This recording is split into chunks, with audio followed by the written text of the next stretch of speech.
Hi, I'm Josh. I'm one of the directors here at Ward 1 Studios. This video is about some key takeaways from our first virtual production shoot we did a year ago.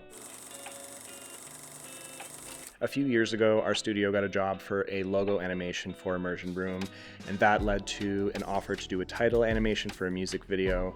We asked if we could go on set for that music video to tour the studio, see how virtual production works, and we ended up being extras as well. That experience helped us understand how virtual production was done in real time. It was really fun, it made it less daunting, and I finally got to meet Jimbo. Those little experiences led up to us pitching to our client that this was an option for us to use when needing lots of locations in a really short amount of time. It was a big project for us to take on as a first virtual production experience, but we got it all done in 2 days. I'm personally used to working with small crews on much smaller projects. I was ready to take on something bigger, and it would have been stupid to throw away such a valuable learning experience. There were many variables. We had 2 to 3 scenes per day, 5 or more shots per sequence, we had a ton of background performers, and we had to split our days in half with photography.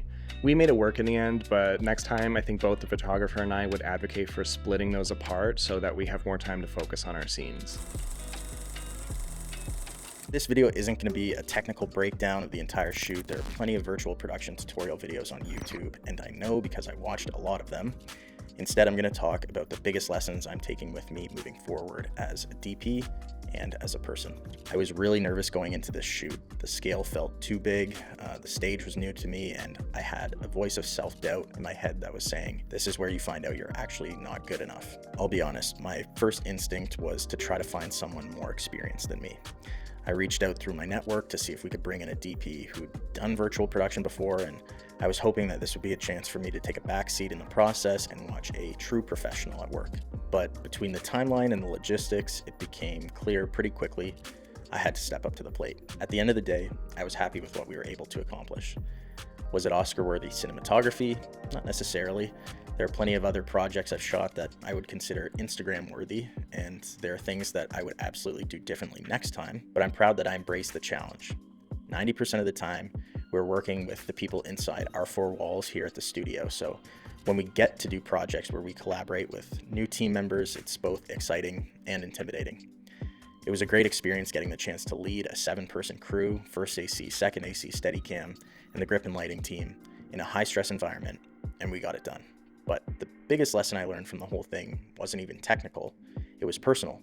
I struggle with self-doubt. I compare myself to other DPs, and I'm scared of the unknown. But you don't grow by waiting until you feel ready. You grow by doing the thing while you're scared. I came into this shoot with lighting plans for every single scene, and I'm glad I did. But the reality is, when you're doing something for the first time, your plan is mostly a starting point.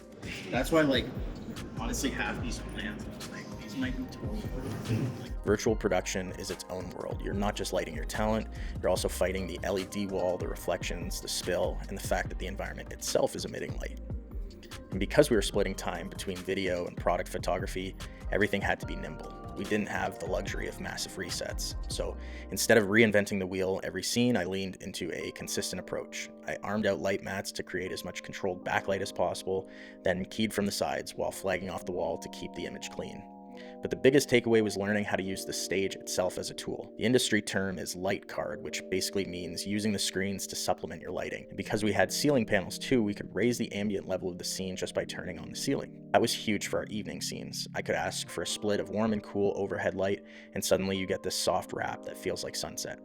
Looking back on it now, I might have overcooked it a bit in some cases, but hey, you live and you learn. Over the last few years as a studio, we've had the chance to work with a lot of talented people, and this shoot was one of those moments where that really paid off. My first AC Max came from a recommendation from another AC I worked with on our first major commercial, and he was exactly what you want in that role. Calm, kind, and insanely capable. And because he had the camera side locked down, I could focus on all the other moving pieces of the shoot. This was also our first time working with a Steadicam operator, and that connection came through one of the producers at the studio. It was a sort of friend of a friend situation, and I'm still blown away that we were able to get him, and I can't overstate how much that elevated the production value. Even our lighting and grip team came from an Instagram DM. We'd shot a sports media date together months earlier, and they showed up ready to work at a really high level. Don't get my tippy toes, bro. I'm 6'6". And the last part of the network lesson is don't be afraid to ask for help. I talked with multiple DPs who've done virtual production before, and they were generous enough to share tips that gave me the confidence to walk onto that stage and lead. So I know this wasn't the most technical or at all technical video on virtual production, but those are the 3 biggest takeaways I'm bringing forward. You don't get better by waiting. Plan hard, adapt fast, and your network is your safety net. That's all I got for this one. Take care.